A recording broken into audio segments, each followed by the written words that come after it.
Buenos días a todos. La semana pasada empezamos con un estudio de las bienaventuranzas en el contexto de hacernos la pregunta de cómo será el mundo una vez termine este estado de pandemia que estamos teniendo, y de si las cosas que le damos valor van a seguir siendo las mismas, si habrá otra escala de valores distinta.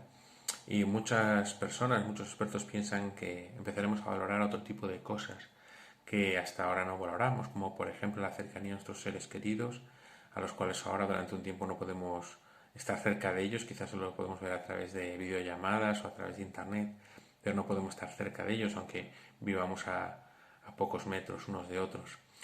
Y pensando en esto, empezamos a ver estas palabras de Jesús en Mateo capítulo 5, donde Jesús explica que en el reino de Dios la escala de valores es distinta en el mundo en el que vivimos.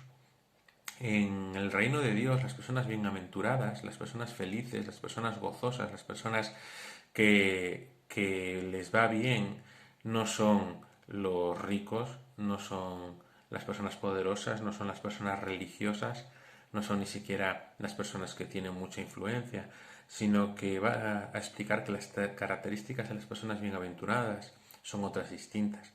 Son los que lloran, son los pobres de espíritu, son los humildes, los mansos, los que tienen hambre y sed de justicia. Son características que el mundo no valora y que muchas veces nosotros tampoco. Pero tenemos que entender que como hijos de Dios tenemos que darle valor, tenemos que fomentar que aquello que realmente debe movernos en el reino de Dios, aquello que realmente es importante en el reino de Dios, no es lo mismo que el mundo ofrece. Y Jesús dice en Mateo capítulo 5, en primer lugar, que fue el primer grupo que vimos, que bienaventurados en el reino de Dios son los pobres de espíritu. Y estos pobres de espíritu son personas que cuando se examinan a sí mismos, cuando ven su realidad espiritual, lo único que encuentran es que no tienen nada que ofrecer a Dios por su salvación. No tienen nada de mérito en su vida que se salve para salvarse. Entonces corren a Cristo a buscar que Él supla toda su necesidad espiritual en su vida, no solo para salvación, sino para cada uno de los aspectos de su propia vida. Buscan a Jesús no solo como Salvador, sino como Señor de sus vidas. Y entonces estas personas, Jesús las describe como pobres espiritualmente, con pobreza espiritual, porque pobreza hace referencia a la persona que carece de algo y espiritual hace referencia a su propia vida espiritual. Entonces cuando explica esto, lo que ilustra es a personas que al examinar su propia vida se dan cuenta que no hay nada de mérito en ellas y no van a esforzarse en buscar méritos en su propia vida. El reino de Dios es para aquellos que ven su vida y se dan cuenta o reconocen su necesidad espiritual y acuden a Cristo a suplirla. No hay hueco en el reino de Dios para las personas autosuficientes. No hay hueco en el reino de Dios para las personas que buscan salvarse a sí mismas. No hay hueco en el reino de Dios para las personas que se creen que son mejores que el resto y que con eso Cristo va a salvarlas. No hay hueco para el reino de Dios, en el reino de Dios para las personas que piensan que por pertenecer a un linaje, como eran los fariseos, que por pertenecer al pueblo de Dios y a un linaje, pues con eso ya les va a salvar, sino que el hueco o el espacio en el reino de Dios está reservado para aquellos que miran su bancarrota espiritual y buscan a Cristo para ahí tener su riqueza espiritual. Este era el primer grupo. El segundo grupo son los bienaventurados, son los que lloran. Y este aspecto de los que lloran se refiere a las personas que ven la situación de pecado, ven cómo es la situación de necesidad espiritual a su alrededor, tanto personal como familiar, como social, ven los estragos que provoca el pecado y ven el rechazo que Dios tiene, el rechazo que la gente tiene de Dios en mitad de la sociedad, y lo que hacen es llorar por ello y se lamentan y caen de rodillas y lloran y buscan que Dios salve a la sociedad en la que viven. Jesús mismo lloró por las ciudades que se rebelaban a escuchar el Evangelio y no querían escuchar el Evangelio, por Jerusalén mismo, que él mismo decía que muchas veces quiso juntarlo como una gallina junta a sus polluelos. Pues de esta misma manera estas personas lloran y son bienaventuradas porque un día van a ser consoladas porque por un lado o bien este pecado va a ser perdonado por Cristo, o sea, las personas por las que lloran van a arrepentirse y van a ir a Cristo, entonces llegará un momento que serán consolados porque ese pecado sea perdonado, o si no serán consolados porque ese pecado será juzgado por Cristo mismo cuando venga. Y entonces la justicia de Dios se impondrá.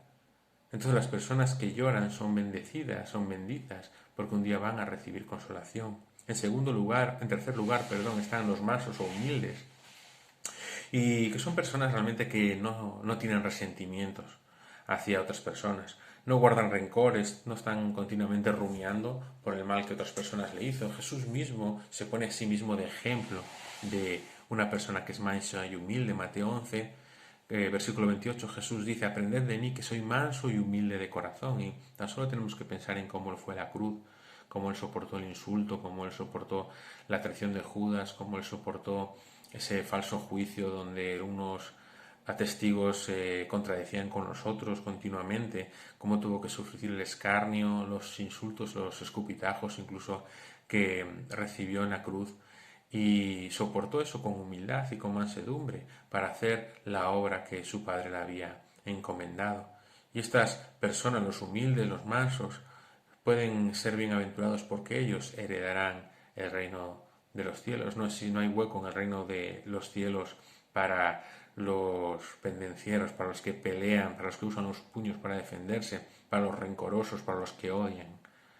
Y en último grupo que vimos la semana pasada, el otro día, es que son bienaventurados en el reino de los cielos aquellas personas que tienen hambre y sed de justicia.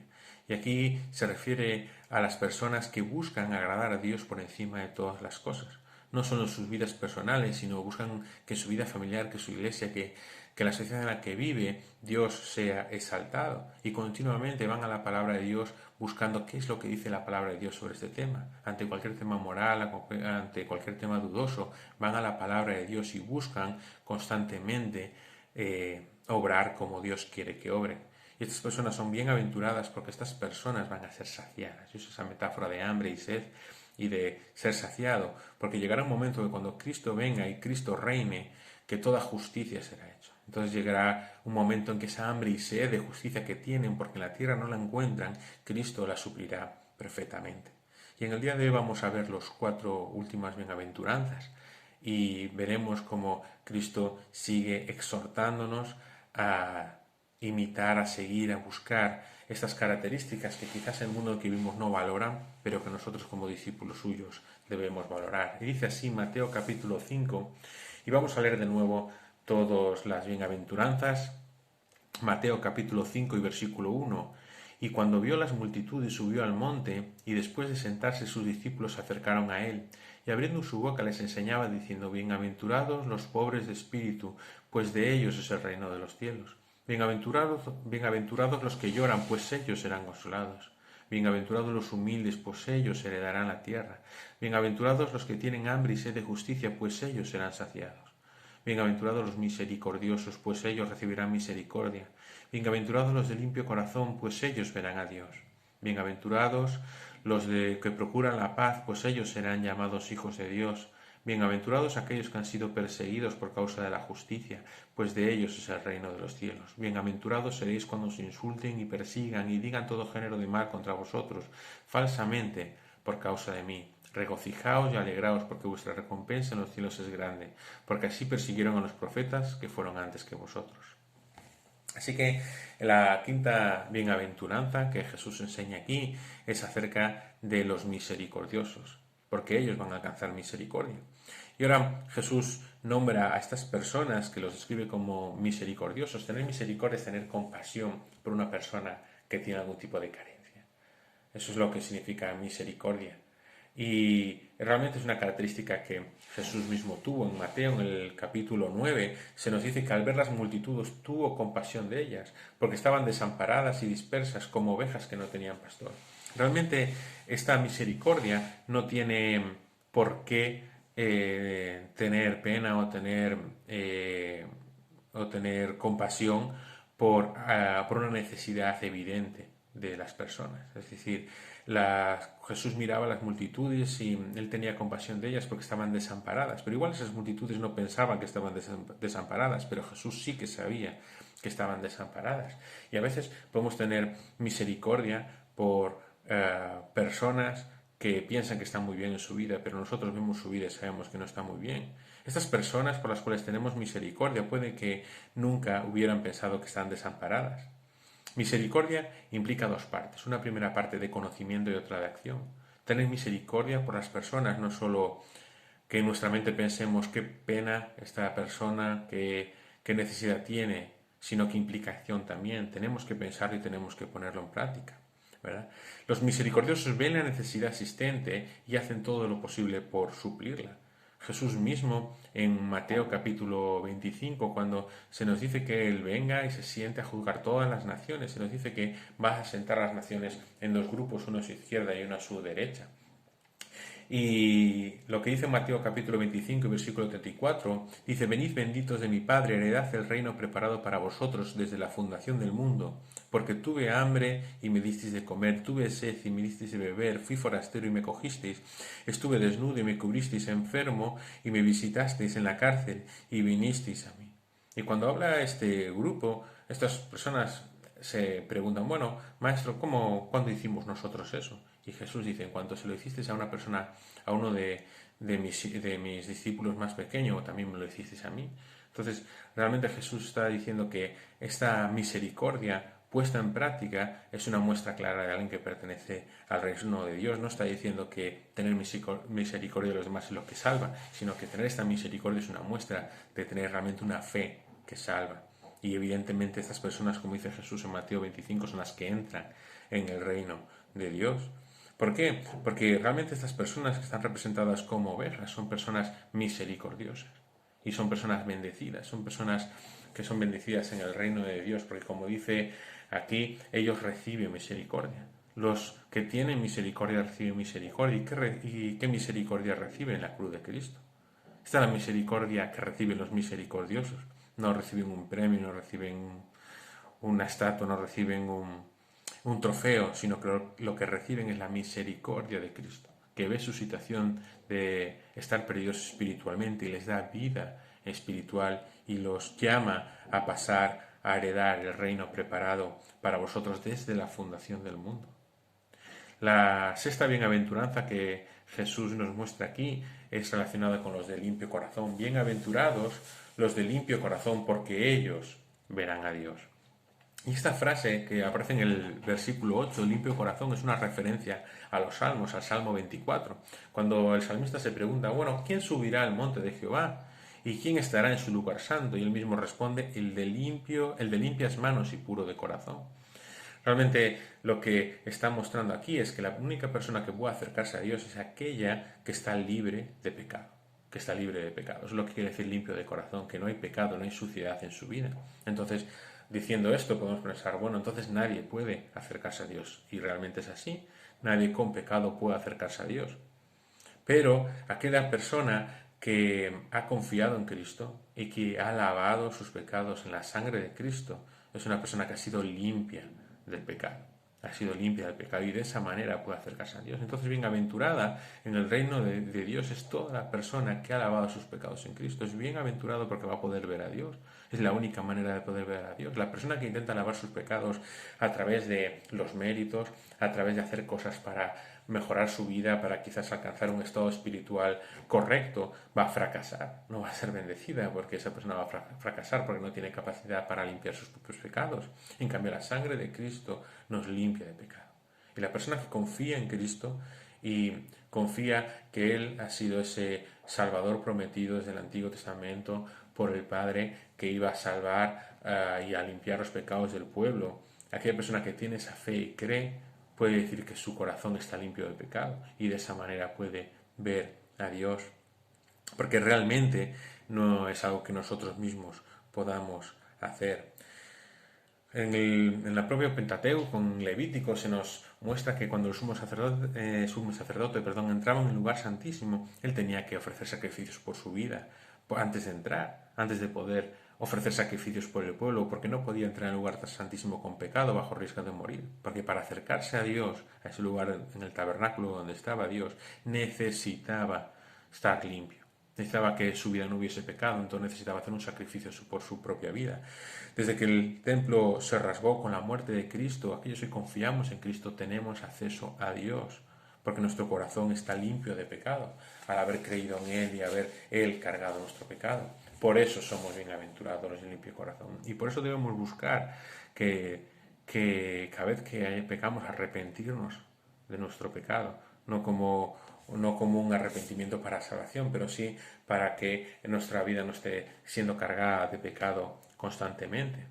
Porque cualquier persona que está cargada de pecado, que no ha confiado en Cristo, no puede ver a Dios. Y las personas que confían en Cristo, las personas que son de limpio corazón, se nos dice ahí que verán a Dios.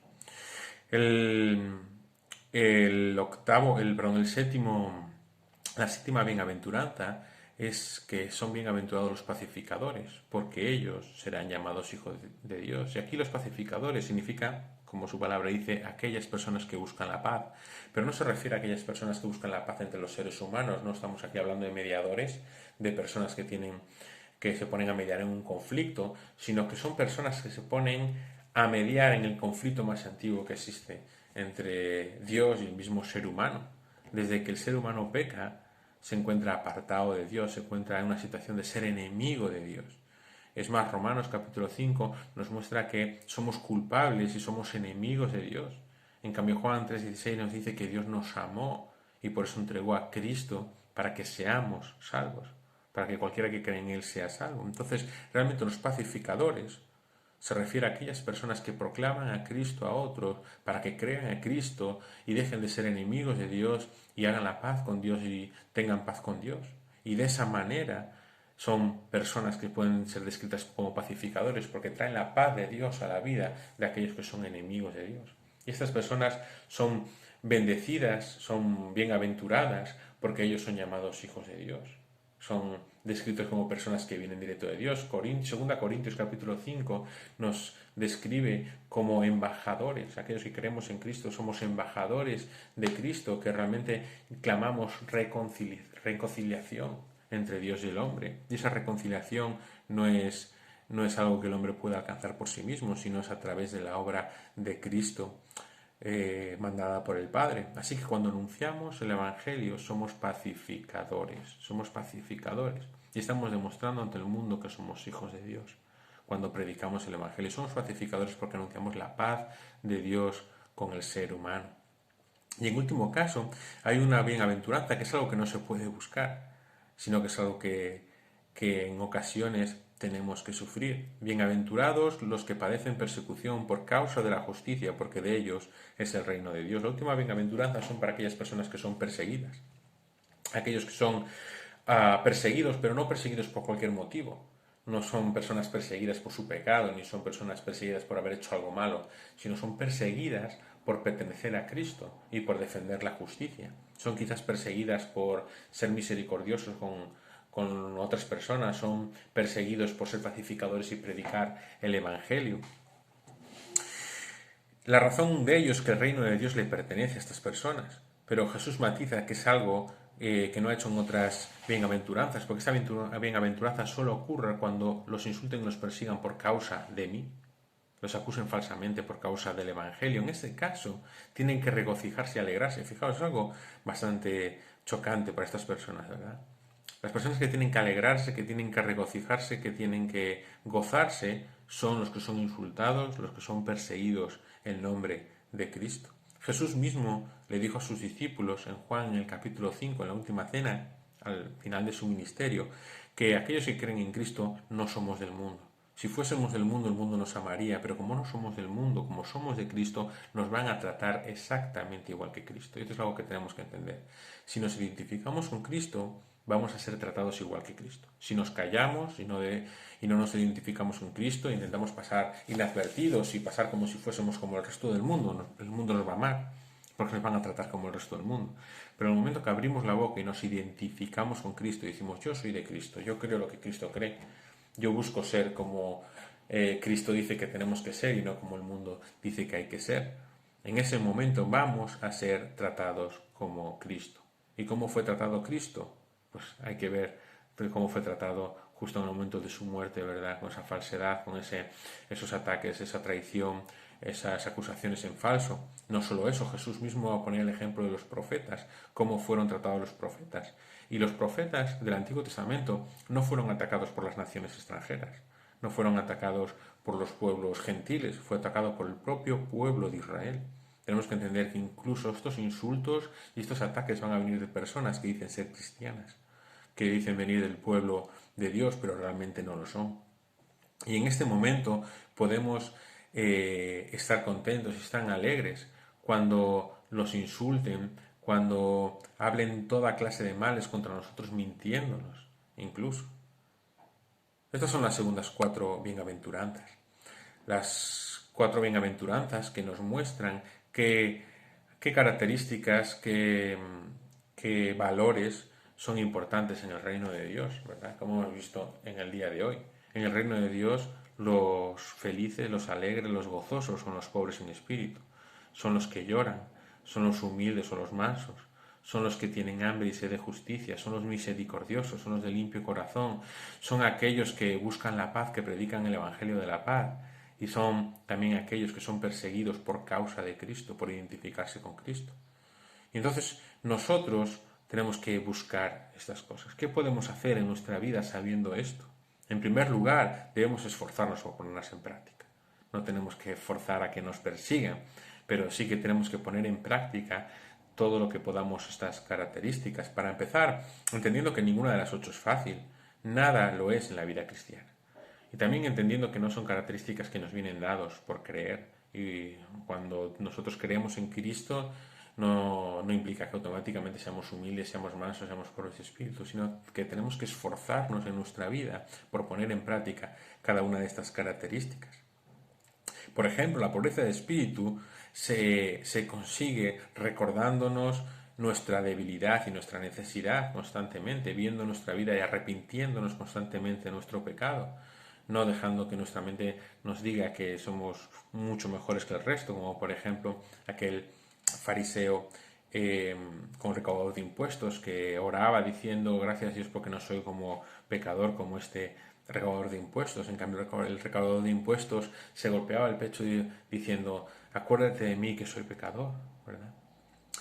De esta misma manera, ser manso, el llevar el yugo de Cristo es una tarea diaria, constantemente. Por eso debemos estar constantemente esforzándonos por buscar aquello que es importante en el reino de Dios, no por buscar lo que es importante en el mundo que nos rodea. También debemos enseñarlas, debemos esforzarnos por ponerlas en práctica, pero también debemos enseñar a los que vienen detrás. Algo que queda muy claro en este tema es que si es algo que tenemos que esforzarnos por ponernos en práctica en nuestra vida, alguien tiene que enseñárselas a la siguiente generación. Debemos enseñarlas, tanto en la iglesia como a nuestros hijos, como en el lugar donde nos encontremos, enseñar y exhortar a que esto se haga, animar, consolar, y también pues acompañar a hermanos nuestros que quizás no lo están haciendo a que lo hagan también. En tercer lugar, también debemos animar a aquellos que nos encontramos en el camino. Jesús contó la parábola del buen samaritano, donde el samaritano se encuentra aquel judío tirado en el camino y cura sus heridas, lo acompaña hasta la posada donde lo deja para que allí se recupere de su situación. De la misma manera, a lo largo de nuestra vida nos encontramos con muchos hermanos, a lo largo de nuestro caminar, que necesitan ser ayudados, acompañados en su vida espiritual para buscar estas cosas. Quizás se han despistado y están buscando las cosas del mundo y necesitan buscar aquello que es bienaventurado en el reino de Dios.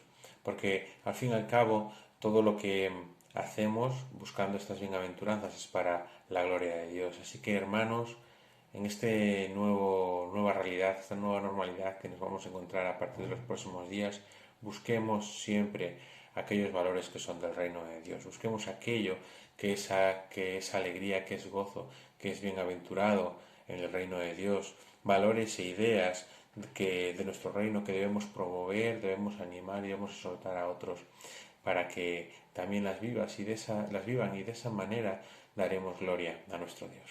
Buena semana, hermanos.